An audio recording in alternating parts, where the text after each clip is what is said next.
Hello people, welcome back to our channel Divya Kiran diaries. అందరు ఎలా ఉన్నారండి? నేనైతే బాగున్నాను, మీరు కూడా బాగున్నారని అనుకుంటున్నాను. ఈరోజు అయితే మనం కొబ్బరి పాలతో అన్నం ఎలా ప్రిపేర్ చేసుకోవాలో చూస్తున్నాము. అసలు ఇది వెజ్ కర్రీస్ అయినా నాన్ వెజ్ కర్రీస్కైనా అసలు ఎక్సలెంట్గా ఉంటుంది. ఈ కాంబో అయితే కమ్మగా ఉంటుందండి. ఫస్ట్ అయితే మనము రైస్ నానబెట్టుకోవాలి. నేనైతే ఈ గ్లాస్తో 1 glass Sona Masuri, half glass basmati rice తీసుకున్నానండి.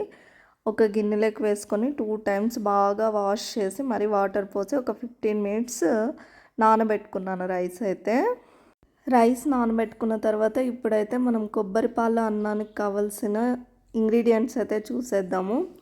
నేనైతే 2 కొబ్బరికాయలు తీసుకున్నాను. పచ్చి కొబ్బరికాయలు పగలగొట్టి వాటిని చిన్నగా తరిగి తీసుకున్నాను ముక్కలు. నెక్స్ట్ అయితే ఆనియన్స్, పచ్చిమిరపకాయలు, అల్లం వెల్లుల్లి పేస్ట్ నేను రోకల్లో దంచుకున్నాను, కొత్తిమీర, ఇవి చెక్క, లవంగాలు, మిరియాలు, యాలకులు, బిర్యానీ ఆకు కూడా తీసుకున్నాను.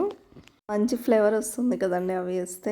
ఇప్పుడైతే మిక్సీ జార్ తీసుకొని మనం చిన్నగా తరుక్కున్న కొబ్బరి ముక్కలన్నీ వేసేసుకొని ఒక 1 గ్లాస్ పైన వాటర్ పోసుకోవాలండి. 1 గ్లాస్ పైన పోసుకొని బాగా మిక్సీ పట్టుకున్న తర్వాత ఇలా ఫిల్టర్ చేసుకోవాలి. అందులో పాలన్నీ వచ్చేస్తాయి.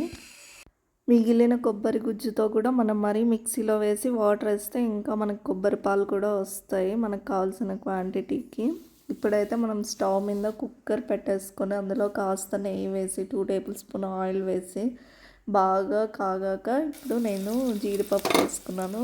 జీడిపప్పు వేసుకున్న తర్వాత ఆనియన్స్, చెక్క, లవంగాలు, యాలకులు అన్నీ వేసేసుకొని తర్వాత పచ్చిమిర్చి కూడా వేసేసుకొని బాగా ఫ్రై చేసేసుకోవాలి ఆయిల్లో. ఇప్పుడు నేను షాజీరా కూడా వేసుకున్నాను. నెక్స్ట్ మనం రోకల్లో దంచి పెట్టుకున్న అల్లం వెల్లుల్లి పేస్ట్ కూడా వేసి బాగా ఫ్రై చేసుకున్నాను. ఇదంతా బాగా ఫ్రై అయిపోయాక మనం ఇప్పుడు కొబ్బరి పాలు తీసుకుంటున్నాము.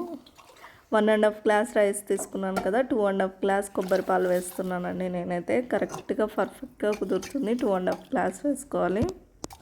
ఓన్లీ సోనా మసూరి రైస్ తీసుకున్న వాళ్ళైతే 1.5 గ్లాస్కి 3 గ్లాసెస్ వాటర్ వేసుకోవాలి.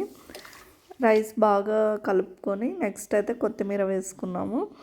ఇది మొత్తం మిక్స్ చేసిన తర్వాత టేస్ట్కి తగ్గ సాల్ట్ కూడా వేసేసుకొని ఇప్పుడు కుక్కర్ మూత పెట్టేస్తాము. 1 విజిల్ వచ్చేలా చూస్తాము. ఓన్లీ 1 విజిల్ పెడితే చాలండి. చూడండి ఎంత పొడి పొడిగా వచ్చిందో. కొబ్బరి పాలతో రైస్ అయితే అసలు చూస్తుంటేనే ఎంత బాగుందో.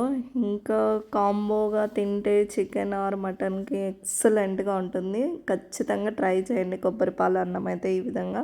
నేనైతే వెజ్ కర్రీతోనే తిన్నాను, చాలా బాగా అనిపించింది.